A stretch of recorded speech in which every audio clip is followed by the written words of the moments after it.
WNST, Towson, Baltimore, and Baltimore Positive. We're positively making our way through the spring. Happy May to everyone. We made it. It's spring. I know it doesn't feel like it outside. We're going to be doing the Maryland Crab Cake Tour at a new place this week, like a new place last week. We were at Captain Larry's on Thursday and at Fadley's on Friday. You'll be hearing all that all week long here at WNST AM 1570. It's all brought to you by the Maryland Lottery. I'll be giving away these instant lottery scratch-offs on Thursday at McFalls in Middle River, the old Oyster and Reel. Actually, it's the old Sioux Island. It's the new Oyster and Reel. Got some great guests coming out. And Luke, you will appreciate this. And so will my friends at Window Nation who are local, 86690 Nation, with another month of 5 years, 0% financing. Dundalk High School has a young man that is going to camp with the Tampa Bay Buccaneers, and he will be our guest on Thursday, amongst others. So we have draft on the brain here. I know it was a little hard for me to sort of wind down with some Grayson Rodriguez, over the weekend and wind down on Sunday with late draft picks and watching the Orioles battle and score insurance runs in the ninth inning. But as much as baseball is going on, Luke, you were embedded all weekend at Owings Mills with access per Chad Steele to ask questions of the big men. What a weekend. It was a whirlwind weekend. And you and Dennis and I all got together on Thursday morning. And I think your word for the weekend was it going to be boom or bust. Well, I guess it's boom. Now we'll see if it's bust. All of their dreams came true over the weekend, except DeAndre Hopkins. And I'm not sure that was ever their dream, Luke. Yeah, I mean, the DeAndre Hopkins thing was part of the lead up to the draft, including Lamar Jackson's status. And we saw what happened there just a few hours before the draft started. But it very much was a boom kind of weekend for the Ravens. I think that was obvious. I think that happened before they even picked Zay Flowers, 22nd overall, when you sign your franchise quarterback to a $250 million contract. It's going to be tough to top that over the He course of better the be weekend. good. That's all I'll say. Well, right? He better be good. He's been pretty good. Okay. He's been really good. I keep arguing and telling you that, but I don't want to see them play without him at all. I am not that guy. You know what I mean? Unless you want to go draft Anthony Richardson next year, right? Like I'm not saying this isn't their best case right now. Mm-hmm. But I will be on record until the parade comes and y'all can wag your fingers at me as saying, I don't know. I don't know. I don't know. Okay. I don't know about any of this. I'm still trying to get some clarity on all this, and him as a football player, and him as a gut check, and him as a January, like all of that. But when you say $250 million, that gets my attention. That gets my attention, Luke. It's the biggest contract of any Glenn Davis, of any Chris Davis, of any. I don't make any name up. Leon Searcy, guys that didn't play, guys that were disappointments. This has to work well. Well, it's the cost of doing business for a legitimate, serious franchise quarterback at this point in time. Joe Burrow is going to get more than that. Justin Herbert's probably going to get at least as much. And that's just how it works. In the same way that Joe Flacco was the highest paid quarterback in the NFL for a minute a decade ago. And then 3 years after that, and then someone trumps him. I mean, it's how it works. But that was the big story. And everything that was going to happen in the draft, especially when you knew it wasn't going to be a large draft class for the Baltimore Ravens going in, although they did certainly make a little bit of a ripple late. Even after they had done their draft recap press conference, they trade back into the 7th round and take a long-term pick that's going to be interesting in Andrew Voorhees. But I think you look at this draft, I mean, Zay Flowers is going to play. He's going to play a lot right away. I think everyone else that they selected, it's a wait and see, as you expect when you're talking about 3rd round and later. So I think you're hoping of the 6 players that they've taken, beyond Zay Flowers being the given that he needs to be an impact player as a 1st round pick. It's wait and see. But most of these guys that they selected after the Flowers pick were for 2024 and beyond. We'll see if Trenton Simpson is in the mix, especially not knowing what's going to happen with Patrick Queen. We'll see what happens with Tavius Robinson and the edge rusher rotation. There's certainly opportunities to be had there. But, the other names that they took on day 3, it's for the future. And that's where I remind everyone that the draft is not just for this fall. The draft is much more for the next few falls. So in that light, the Ravens pleased with what they did. I think it was evident that this wasn't necessarily a draft class in its totality that the Ravens loved. I mean, they didn't, other than doing what they did in the 7th round. It's not as though they made any moves to accumulate extra picks or anything like that. So I think that probably tells you what they thought about the class, what they thought about the state of their current roster. But I think, as is the case for every team, once you get to Sunday, once the draft is in the rearview mirror, I think they feel good about the work that they did, and time will tell whether they should truly feel good about that or not. We just don't know, and that's what makes the draft fun. Luke Jones is here. You can find him at Baltimore. Luke, we're going to be going at this for a long, long time because they're not going to play a football game for 5 months. So the whole Nestor doesn't believe in Lamar, you can have that narrative if you want, but I want to take this in a different direction because you said they're the smartest guys that I've met, right? Which is in regard to DaCosta and how he views this and his experience in doing this, that they would look at the draft last fall when they were desperate and they made a deal for Roquan Smith. And it felt like a desperation deal in the moment to sort of, it was an indictment on Patrick Queen. Like, let's not, but it was also an endorsement of Roquan Smith. It was also, do we have 100? What's it going to take to sign him? Do we really believe in him? Is he a Ray Lewis game changer? He's a lottery pick. He's an incredible, a much higher regarded football player than Lamar Jackson, as an example, on draft night, right? Or than any of these guys, any Hayden Hurst, any Hollywood Brown, any of these guys. Roquan Smith's the real deal. They give this second round pick away, and then here you are on Monday, May 1st, May Day, after the draft, sort of pissing on the draft a little bit, saying, it wasn't a great draft. I think Eric and Joe probably knew that back in the fall when they go giving away a 50-something pick, something that they know is going to be a, late second round pick or whatever for Roquan Smith. And then the money, allocating that money and saying, well, we're not going to give it to Queen, and we didn't give it to Mosley. We haven't given it to anybody real money at that position since Ray in 2006 or 7 or 8, when he was back on second contract making big money, right, against the cap. I'm talking percentage against the cap, right? Roquan Smith as the pickup, and they talked about it and all that. I'm not here to disparage Lamar, but Roquan Smith was somebody they had to have. They went and got. They gave up this second round draft pick. So we're not sitting here giving him the A on the draft report card because they don't have some sexy swivel hip cornerback out of Fresno State late in the second round, right? Some 56 pick or whatever it would have been. I would say to you, the Roquan Smith thing, they talked about it a lot over the weekend, and I saw them patting themselves on the back. But as far as structuring a football team and having a job for life, and I say that about Eric because it feels like he has a job for life. It feels like they could do whatever they wanted to do. This weekend, they decided to go all in on the quarterback because they didn't want to go 5-12, right?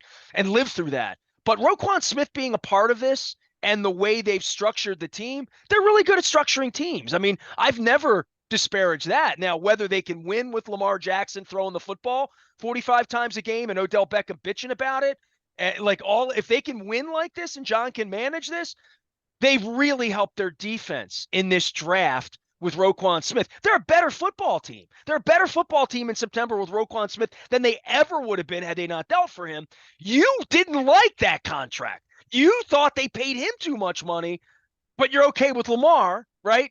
It is funny how we look at the right and left side of the brain, the offense and the defense, and say how much money we're giving these guys. I smell the Roquan Smith thing today, and I say, that's vision for them to do that. And there was money involved in that. It was the same vision that the Atlanta Falcons, Carolina Panthers, Indiana, all these teams that passed on Lamar. Lamar was sitting there for 60 days. If you wanted him, all you had to do is go pay him. And give up draft picks. I don't care about it. I mean, if you got a franchise quarterback, you'll give up Anthony Richardson because Lamar's a better quarterback than Anthony Richardson, and he's being paid as such as well. But Roquan Smith, I want to hear your thoughts on that because they talked about it all weekend. The more I think about the structure of the team, how is the team going to be on September 12th when it's time to play football? That second round draft pick thing was a fleecing for Eric and an incredible pickup, and they got the guy they wanted. It's not an excuse maker. They targeted him. A guy they could never have gotten in the draft without being bad, and they made their football team a lot better. And I think it's important to talk about that because I think the Lamar thing's going to take up all the oxygen. Well, I mean, they extended Roquan Smith in January. It's not a new story. It's spin to not have a second round pick. Look, I voted for Roquan Smith as my team MVP. I think he was fantastic for them.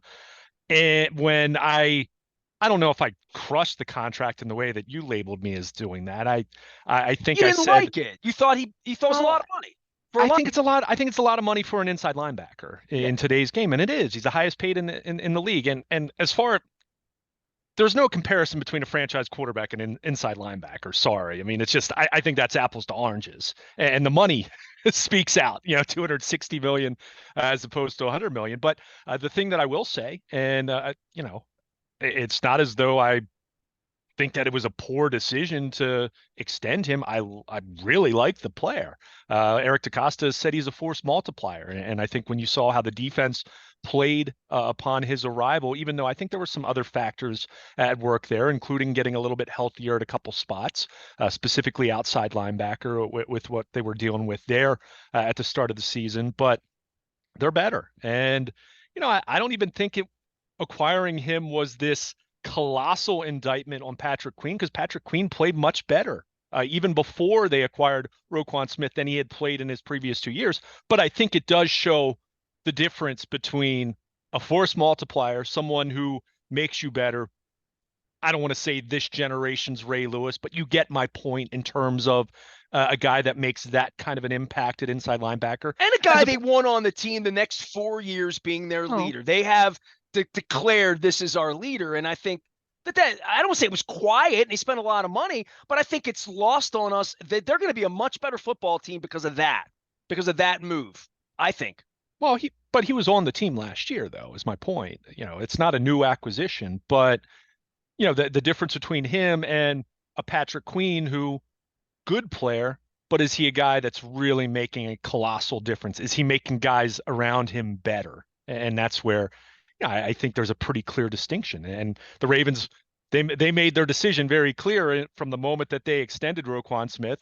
Patrick Queen's not going to be a Raven long term, and it's just going to be a matter of whether he plays out this coming season here, which at this point it kind of feels like he will, unless they do have a trade in the works. Maybe it's a player for player and you add a corner or something like that. But it was evident that Patrick Queen wasn't going to be, quote, the guy that they were maybe hoping he would be when they drafted him 3 years ago, but good player. And he'll play next to Roquan Smith as things stand today for one more season and then probably move on after that. So, they'll be a better team with him than without him, right? Well, and depending on what they get, if they're not going to be giving him away, yeah, they're going to get a comparable starting player if they choke him up, I would think. Well, and that's where I kind of looked at this thing, and I mean, from the moment they acquired Roquan Smith, the thought came in the back of my mind that Patrick Queen could be dealt that coming off season if they extended Smith, which they obviously did even right before the season came to an end back in January. But I think you look at it, and again, this goes back to positional value, what I mentioned about an inside linebacker compared to a quarterback or an edge rusher or a wide receiver or a franchise left tackle. I mean, it's positional value is a thing, and you have to consider it. It's not the end all be all, and clearly the Ravens are, frankly, making an exception with Roquan Smith kind of being in that elite, truly elite category of off-ball linebackers. But I think, in the case of Queen, what are you really going to get? What are you going to trade and get in return? And is that really going to help your football team in 2023, as opposed to having him play next to Roquan Smith for one more year? You have a very much a position of great strength there. And then, fifth-year options, all the different things that were talked about. And Eric was non-committal over the weekend about it. I thought that was telling. I don't want to pay Patrick Queen a whole lot of money when you're already paying Roquan Smith, but for this year, where his cap figure isn't that high, yeah, I don't want to just trade him for the sake of doing it unless I'm getting something of value, whether it is a pick, a future value, or you trade him for some other team's slot corner or something like that. Well, I would be interested to see if the phone that rang over the weekend with him, right? Like Eric on Friday night didn't want to talk about it. We'll talk about it over the weekend. Yeah. And maybe by the time people hear this, it will be on the WNST tech service brought to you by Coons Baltimore Ford, right? Like anything. But I would think at some point on Friday, they had an opportunity to deal him somewhere for a second round pick in real terms or something for next year. And I don't know that they would want to deal him for something for next year because they think they're going to win the Super Bowl this year, right? Obviously, they don't want to do anything to diminish the 22 team as it's comprised. They're trying to add to it. They're trying to get a Marcus Peters or, get somebody to come play quarterback. But in the case of Queen, if they didn't like him and they didn't want him on the team, they would have replaced him with another football player or at least a future draft pick. They had their chance to deal him over the weekend. The fact that they didn't, I'm a little shocked by that. I didn't think he'd be on the football team by Monday. I really didn't. Well, I mean, you mentioned a second round pick. I think they would have jumped to trade him for a second round pick. Fair enough. I don't think you're getting anything close to that. And that's part of my point, right? I mean, could you get a fourth round pick for him? Sure. Is that Well, really that speaks to the value of where he is at this point. If you're going to get a fourth round pick from him, you just keep him, right? I mean, which is what they did, right? Right. And Yeah. I mean, they drafted Trenton Simpson out of Clemson, a third round pick. When you're drafting a third round pick, you have designs of that guy being a starter for you in the future. That's kind of my cutoff line. Third round pick is kind of where I look and say that's someone they think that can start for them in a year or two. And we'll see how it plays out. Obviously, plenty of times that doesn't work out, and then there are other times you draft a guy on day 3 and you think he's going to be a backup, and he ends up starting his second Mark year. Andrews. So you never really know. But in the case of Trenton Simpson, I think that was pretty evident, and I've even seen some people make some loose comparisons as far as his skill set translating to what Patrick Queen has done for the Ravens the last couple years. So you have essentially his replacement on the roster, but I still think the best case scenario for that, if you're trying to maximize your 2023 opportunity to try to win a Super Bowl or at least make a very deep playoff run, it's to have Patrick Queen playing next to Roquan Smith. So we'll see how it plays out. Queen, people saw on Twitter it was a sheesh that I think he tweeted out. I mean, that was the extent of it. It wasn't anything beyond that, but I think it was at least a cryptic message delivered there that seemed to be about Trenton Simpson being selected, but we'll see how it plays out. At the same time, if you're Patrick Queen, this is where we go back to the value of Roquan Smith and Eric DeCosta talking about him and using the term force multiplier. Well, Ray Lewis was a force multiplier, and ask the slew of guys that played next to Ray Lewis and how that worked out for them getting contracts elsewhere. If you're Patrick Queen, yeah, you might be a little sour about how the last 6 months have played out in terms of Roquan being acquired, being extended, understanding that, especially now with a franchise quarterback under a monster contract, you're certainly not going to pay 2 off-ball linebackers. So, he knows that his long-term future is not in Baltimore. So he might have some frustration there, but at the same time, puts in another year in Baltimore next to Roquan Smith and Mike McDonald, putting him in positions to make plays and do what he does best, which we know he's a good blitzer. We know that he's good when he can play downhill.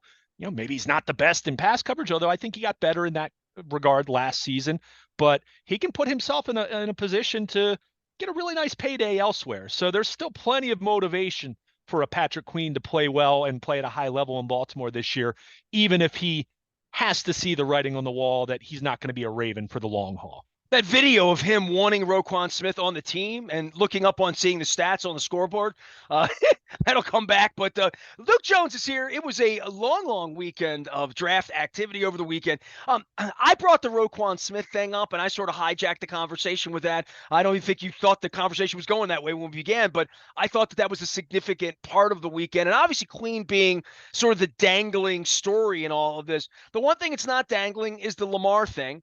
I guess at some point he'll sit in front of you and Zrebeck and Hensley and do a tap dance and talk about how he didn't really want to be traded and how he always loved it here and how great it was and he's going to have a foundation here. And okay, all of that.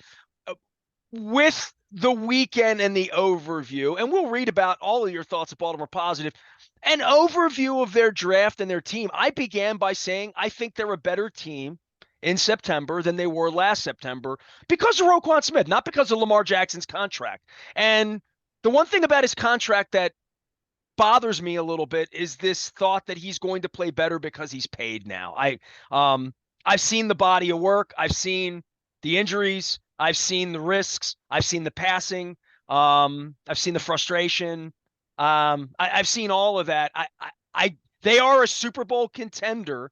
That's one thing that's different than where we were when I left you on Wednesday or Thursday. Lamar was in doubt, the first round draft pick. What are they going to do? What are they going to do without a quarterback? They're no longer a doubting franchise, right? Like all of this 5 months of Lamar versus Steve. It's over. Who won or lost doesn't matter. Now they need to. Is the kid coming to OTAs now? Does the contract? I mean, I'm not being a jerk. I mean, like, is he now all in? Because it hasn't felt like he's been all in like a year. And as a media guy, and as a fan, and as an astute observer in watching this, it is shown. And I said, Dennis said he made some business decisions with the football last year in regard to running into linebackers or running out of bounds or the style and the way he played. All of a sudden now, whatever the kumbaya, whatever hurt feelings and those pissy John press conferences in December and January, and that awful thing that happened a month ago where John's sitting there in front of his worst nightmare, sitting in front of all the national media and getting ganged up on about his quarterback tweeting out. Like, all that's over. Now it's Lamar, we love you. Meet Todd Monken. Let's go play ball. I think they're professional enough to all handle that. But Lamar did himself some damage. I mean, he really did. He was self-inflicted over the last year with the fan base and all that kumbaya. He goes out and throws 3 touchdowns in the first game against the Browns or whatever. Everything's good. But there's some work to be done relationship-wise out there, because I've never seen it come undone the way the last 5 months have for this franchise. I'll keep going back to the Ray Lewis example I've used with you over and over and over. I mean, Ray Lewis was a free agent at one point in time. Ray Lewis at least one point in time wanted to be traded. That was even public, before they drafted Elodie Nada. The 05, 06 Ray Lewis and the Ravens were not kumbaya. It was not, certainly it's a little bit different when it's your franchise quarterback, but you just spent 5 minutes talking about Roquan Smith and what kind of value he brings. Ray Lewis brought even more value than that. So really at that point in time, Ray Lewis was their quarterback, even though he wasn't actually playing the position. So my point in saying that is there some fences to be mended a little bit? Sure. Do I think it's anything that can't be overcome? No. $185 million of buy feelings. I mean, I just think it comes back to what you just said. It's business. It's ultimately what happens on the field. Yeah, there's been fan frustration. There's been frustration on both sides at various times. The Ravens were very frustrated. Lamar had to be frustrated with the Ravens. We talked about it, even going back to this and breaking it down on a very simplistic level of Lamar seeing what Deshaun Watson got, even with all of his transgressions, the contract that he got, and not being able to get that from a team that knew him and knew that he wasn't a problem off the field in the same way that Deshaun Watson clearly had all kinds of problems and all kinds of legal issues and whatnot. But it still comes back to winning football games. And it comes back to, once business off the field is set, this is a guy that is very popular in the building. He is. And, I've said that over and over. That's why I kept saying to you that pump the brakes a little bit on this idea that Lamar's gone, because even though there was frustration, he's still someone that's very, very likable. And even though he's not perfect, and even though certainly, you can poke holes in not showing up at OTAs and things like that, but at the end of the day, he was still someone very well liked, and everyone recognized that the Baltimore Ravens are a heck of a lot better with him at quarterback than unknown quarterback taking his place, and certainly better than Tyler Huntley taking his place each of the last 2 Decembers into January, which is an issue, by the way. Yeah, he needs to stay on the field. There's no question about that. So that'll be part of this. But ultimately, to answer your question about OTAs, I think we're going to see him. Is he going to be there for every single day of voluntary workouts moving forward? Well, lots of veteran players aren't there every single day, but if he's there for OTAs, if he's there for when they start to really beef up the on-field practice part of this, which I think he will be, because he always was prior to last year. So I don't know why that would be any different now. If that's the case, and we get into spring workouts and we get into fake football and practices and helmets and shells and shorts in late May into June, he's there. Obviously, he'll be there for all of training camp. I think we talk less and less about all of that fallout. And I'll say this much, and I was even pondering this. I was talking about this with someone over the weekend, that you had this dark cloud of his contract situation hanging over the entire organization for 2 years, but really the last year specifically. Now, It last year affected their when season last year. it had Obviously, it did. to. It had to. And look, they still went 10-7. They still made the playoffs, even with him missing the last 5, 6 games of the season. So I think that does speak to John Harbaugh and this roster of players. Say what you want about, certain deficiencies here or there, or a position of question here or there, but they didn't crumble. They didn't fall apart, even with all the conjecture about the injury and the timetable for that, and people that were up in arms about traveling to this road game or traveling the road to that road game. They they kept it together, and you never got to a point where it felt like it was chaos internally. I think there was certainly frustration in terms of Lamar just not being out there, not even getting into how hurt was he? Could he have played at less than 100% any of that? Just the fact that he wasn't out there, period. That you want your franchise quarterback on the field. But I think now with this contract having been done, and again, putting aside the terms, putting aside how much he's making, putting aside the long-term roster challenges it creates for anyone on a franchise high, top tier contract. That's the challenge for any team then. From a roster building standpoint, you have to be that much more perfect. You need to be that much more fine in how you're picking football players and using your cap dollars and whatnot. But I think for everyone now, they don't have to answer those questions anymore. And even guys that weren't necessarily directly related to Lamar on the field, even J.K. guys on the Dobbins, everywhere he goes to a club, he goes out, goes asked home. about Lamar. Everybody's talking to Yeah. every one of these guys about Lamar Jackson, right? Exactly. So I do think, and look, I'm not saying that means they go from being a 10-win team to a 15-win team. I'm not saying that the effect is that profound, but I do think it makes an impact now where one, Lamar's there. You're not dealing with potentially, I wouldn't even call it a holdout, because if it had been the tag, if he hadn't signed the tag, he's not under contract. So he's under no contractual obligation to be there. But everyone is, that cloud lifted right before the start of the draft, and then all the focus goes where? Back to the field. And that's where you remember that, even with some of the questions that you point out, and I know you're not as high on him as a football player as some people, but they're 45-16 in games that he started. And it's really darn good. And I get it. They're still waiting for that January breakthrough. And by the way, that's everyone on the team, not just him. There are other guys that are accomplished on this roster, like a Mark Andrews, for example, who hasn't necessarily had the best performances in the postseason. And I'm just singling him Oh, out well, as I'll one single example. another guy out But from way back when I had a press pass, when I used to be in the media, Luke. You remember that. I stood next to Marlon Humphrey after yeah, their elimination. He said, we choked. So yeah, that puts him on the field. Ronnie right. Stanley's a part of it. I mean, there are a lot of guys that have been here a number of years now who are very wealthy men who are a part of this, who don't like walking around in the offseason having lost Yeah, and being a part of this, because other than Tucker and Harbaugh, Costa, and the front office, nobody's got pelts out there, right? I mean, these guys, they haven't won playoff yeah, games. I mean, you and I have been here since right. Flacco and Matt Burke and Torrey Smith. I saw Torrey Reed. These guys have pelts. They have rings. The rest of these guys, I'm from Missouri for all of this. For Lamar, the antics, the offseason, the money, the tweet, all of that. Like, dude, go win now. Go win now. Like Yeah, whatever they've done to be offensive in the offseason in regard to how you would feel about them or whether you believe in them or not, they're fully developed again, right? All last yeah, week they were in pieces. This week, to your point, it's ball time. It's yeah, time for pay, time for play. This is where John loves it. We got all of our guys in the building. They're all signed. Now I get to go coach them up. Todd Monken gets to install an offense, and we get to go play football. yeah. And I would say, I mean, that look, just to throw one example out there, it's really tough to win a Super Bowl. Look at Matthew Stafford. He was regarded as a loser in Detroit, a loser in Detroit. And then he wasn't anymore. Peyton Manning, his early years in Indianapolis, was not considered a winner, even though the Colts had, a run there of regular season success that they had not had in their time in Indianapolis. Then what happens? He wins in 2006.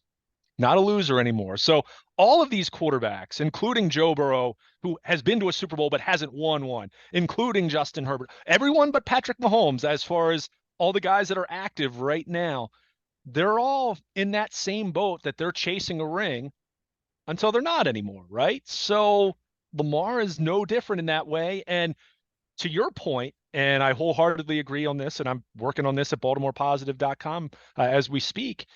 You look at the state of this offense now, and look, we can debate whether they were a year late on moving on from Greg Roman and pivoting and realizing that, hey, you can't just win with a run first, run heavy kind of offense. You do need to have more of a focus on the passing game. And that doesn't mean you become pass happy either. Just means you need more balance, you need more efficiency, you need more explosiveness. But you look at the offense, and we can talk about the defense, and we can, and we will, because there are still questions at corner, for example. And I expect we're going to see a veteran signing or two, a trade, something like that. They certainly have work to do there. Still questions about edge rusher, I think.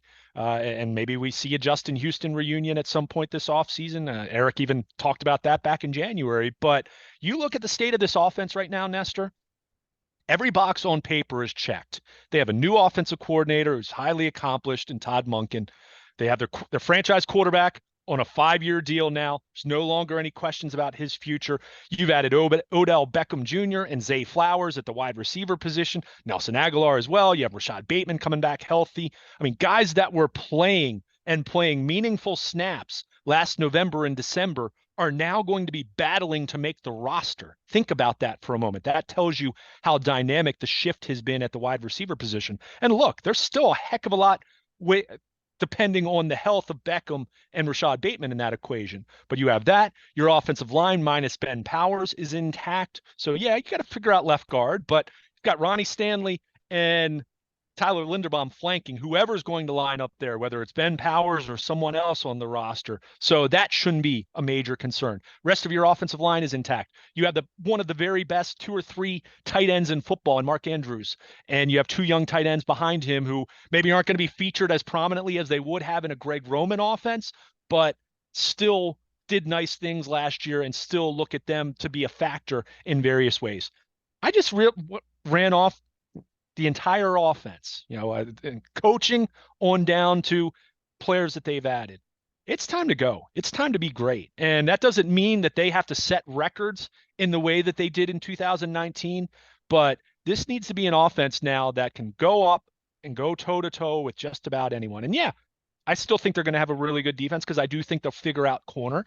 That's not to say it's going to be an elite best of the best top 2 or 3 defense, but I think it's going to be really good.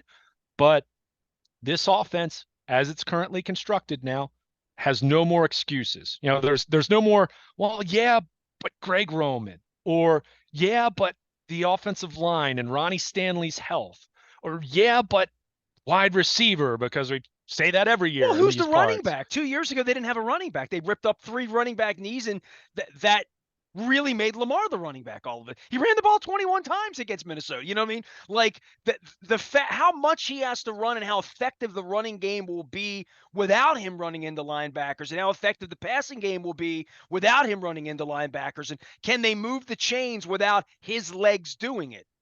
Well, we're going to find out. Well, and I'll continue to say he's still going to run. It's just going to be you want to be in a position where you don't want to be in a position where he needs to run all the time, right? So you have J.K. Dobbins and you have Gus Edwards. I'm sure they'll bring in, when you look at the rookie free agent class, they'll bring in some running backs with some long-term upside there. But yeah, everything about this offense now is designed to be better throwing the football. Again, and I'll continue to push back on you saying 45 or 50 times. I don't think that's it at all. And again, I think you need to look around.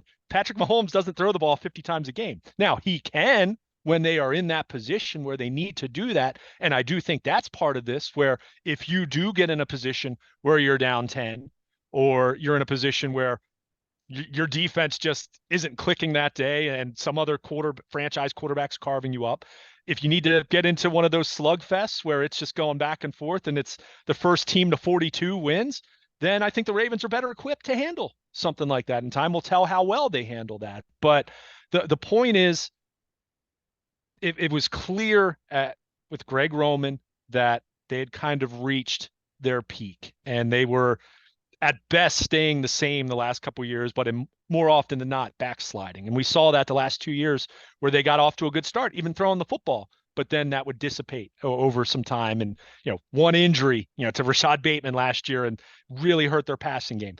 It shouldn't be that way, right? You shouldn't be in a position where if you lose one wide receiver, your passing game totally falls apart because, it's not as though Rashad Bateman was Jerry Rice in his prime. So, the point is you beefed up so many different areas of the offense. You've maintained areas of the offense that were good last year.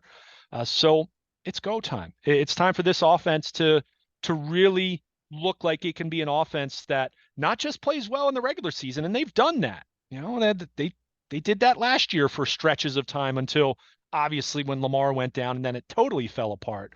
But it's time to be great, and it's time to be great come January. And at this point in time, looking at this, especially understanding that that contract that Lamar Jackson has now is going to make things more challenging from a roster building standpoint, starting next year, the year after that, and certainly the year after that. So this is going to be your best chance right now. That's not to say that you won't have a chance 2 or 3 years from now, but this is going to be your best chance, the present, your best chance to try to win a Super Bowl, because it's only going to get more challenging from here. And, they've got other high-priced guys like Roquan Smith and Marlon Humphrey and a healthy Ronnie Stanley that are making big money themselves. Mark Andrews making big money themselves. And it's time to go because these guys are all in their prime.